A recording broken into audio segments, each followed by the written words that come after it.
Hi అండి విజయలక్ష్మి గారు. Hi అండి. బాగున్నానండి. మీరు ఎలా ఉన్నారు? బాగున్నానండి, థ్యాంక్ యూ. మేమిద్దరం సూపర్ గా ఉన్నాం.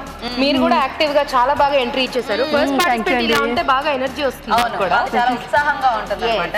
సో మరి అలాగే ఉల్లాసంగా ఉత్సాహంగా ఇవాళ వంటలు కూడా చేసేయండి. ఓకేనండి. ఏమంటే ఎంచుకున్నారు ఇంతకి? కోకోనట్ రైస్ అండి. కొబ్బరి రైస్. కొబ్బరి అన్నం. ఓ బాగుంటుంది కదా కమ్మగా. ఓకే, మరి కొబ్బరి అన్నం తయారీకి కావాల్సిన పదార్థాలు ఏంటో ఒకసారి చూద్దాం. కొబ్బరి అన్నం తయారు చేయడానికి కావాల్సిన పదార్థాలు: బియ్యం 1 కప్పు, పచ్చి కొబ్బరి తురుము 1 కప్పు, పోపు దినుసులు 1 టీ స్పూన్, ఎండుమిరపకాయలు 3, తరిగిన పచ్చిమిరపకాయలు 6, జీడిపప్పు కొద్దిగా, కరివేపాకు 2 రెమ్మలు, కొత్తిమీర కొద్దిగా, ఉప్పు తగినంత, తరిగిన అల్లం 1 టీ స్పూన్, నూనె 3 టేబుల్ స్పూన్లు. ఓకే అండి, మరి కొబ్బరి అన్నం తయారీకి కావాల్సిన పదార్థాలన్నీ చూసారు కదా? స్టార్ట్ చేద్దామా అండి? ఓకేనండి, స్టార్ట్ చేద్దాం. ముందుగా బాండీ పెట్టుకోవాలండి. పెట్టేసాం ఆల్రెడీ. తాలింపు గింజలు వేసుకోవాలండి. ఎండు మిరపకాయలు, తర్వాత పచ్చిమిరపకాయలండి. ఓకే, అల్లం కట్ చేసి, ఓకే,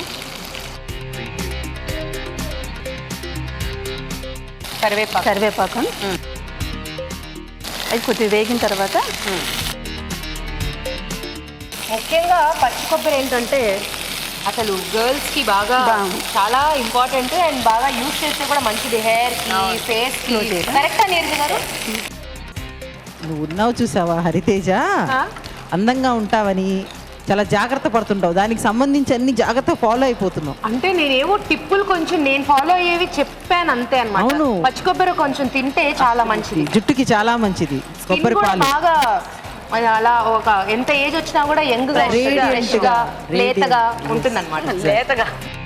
ఓకే, నెక్స్ట్ టైం ఇది వేగిపోయినాయండి. నెక్స్ట్ కొబ్బరి. నెక్స్ట్ దీంట్లో జీడిపప్పు వేయించుదామా? ఓకే,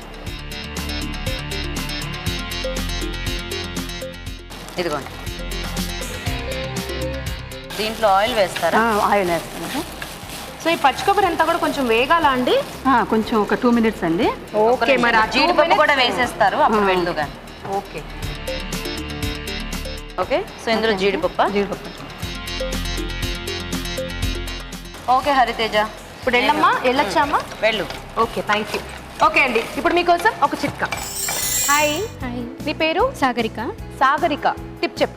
వింటర్ సీజన్లో కాలు పగులుతూ ఉంటాయి కాబట్టి అరటిపండు గుజ్జు తీసుకొని కాళ్ళకి మధ్యన చేస్తే కాలు పగులు తగ్గిపోతాయి. ఇలా 1 week చేయండి చాలు. అలా 1 week చేస్తే తగ్గిపోతాయి. ట్రై చేసావా? చేశాను. Very nice.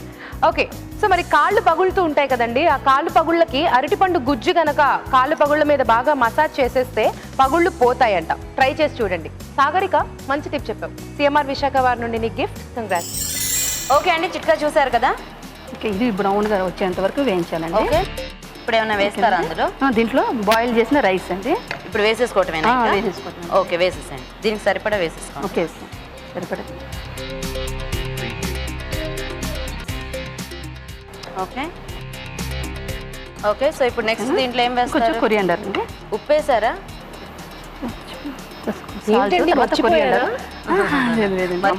కొంచెం లైట్ గా నేను రైస్ లో వేసి బాయిల్ చేసుకొని తీసుకొచ్చాను. ఆల్రెడీ రైస్ లో కొంచెం అయినా కూడా కొంచెం ఉప్పు పడుతుంది.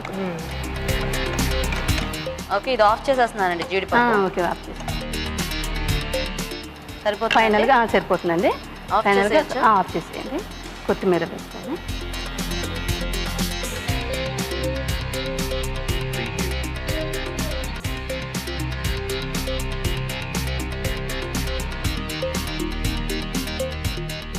ఒకసారి బౌల్ పైకి లేపండి. ఇలా పట్టుకోండి.